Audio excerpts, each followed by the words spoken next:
जय जय रघुवीर समर्थ. समर्थासारखा असता पाठी राखा, राजाची कांता काय भेक मागे. बघा, एखादी गोष्ट ज्यावेळी आपण समर्थासारखा जर पाठीराखा असेल तर आयुष्यामध्ये कसलीही चिंता नाही. प्रसंग प्रत्येकाजवळ आहेत, प्रसंग प्रत्येकाला येणार आहेत. सुख दुःख ही प्रत्येकाच्या आयुष्याचा भाग आहे. फक्त त्याला कलाटणी कशी द्यावी यासाठी हा जन्म आपला आहे. कारण सुख आल्यावरती देवाची आठवण होत नाही, ईश्वराची आठवण होत नाही.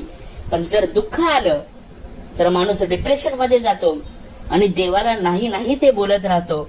म्हणजे प्रत्येक प्रसंग ज्यावेळी येतो, कोणताही प्रसंग असेल, तुमच्या संसारामधला कोणताही प्रसंग जरी आला असेल, कितीही मोठा प्रसंग असेल, त्याच्यासाठी सामर्थ्यनिशी समर्थ उभा आहे. फक्त त्यासाठी जे पाहिजे ते म्हणजे श्रवणाची भूमिका, उत्तमतेची भक्ती जर तुमच्याकडे असेल तर तुम्ही उत्तमतेने हे प्रत्येक गोष्ट यामधून बाहेर पडू शकता.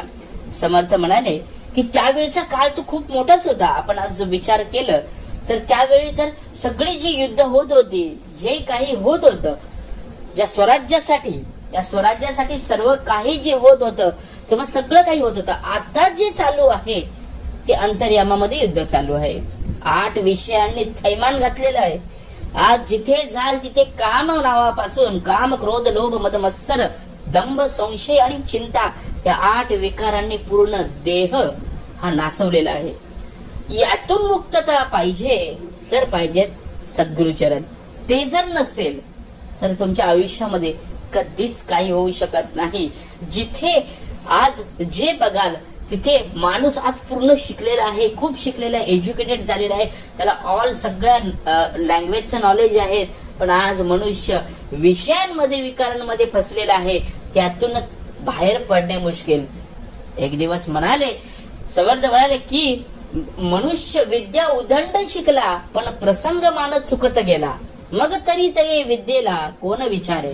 म्हणजे कोण विचारणार आहे या विद्येला जर तुम्ही जर कर्माने जर चुकत गेलात. म्हणून कर्म स्ट्रॉंग पाहिजे प्रत्येक गोष्टीचा. आज आपण जे बोलतो, आज जे आपण करतो, त्यावरती आपलं येणारा पुढचा फ्युचर हे त्यावरती डिपेंड असतं. सर्व भाग कर्मावरती आहे. जर तुमची कर्माची शिल्लक जर उत्तम असेल तर तुम्हाला कधीही काही चिंता नाही. कारण देणारा तो आलेला आहे, फक्त घेता येता आला पाहिजे. ज्यावेळी तुम्ही घ्याल त्यावेळी सर्व काही उत्तमतेने घडून जातं. कारण प्रत्येकावरती प्रसंग आले तर रडू नका, लढायला शिका. कारण समर्थ म्हणतात की लढलास तर उभा राहा. कारण एकाकी पडशील, एकाकी राहशील तरी दुसऱ्यावर अवलंबून कधी राहू नको. कारण दासबोधामध्ये एक ओवी आहे की जो दुसऱ्यावर विसंबला त्याचा कार्यभागची बुडाला. जो स्वतः कष्टत गेला तोची भला. प्रत्येकाने स्वतःनेच कष्टात गेलं पाहिजे, त्यावेळी सर्व काही उत्तम होऊन जातं.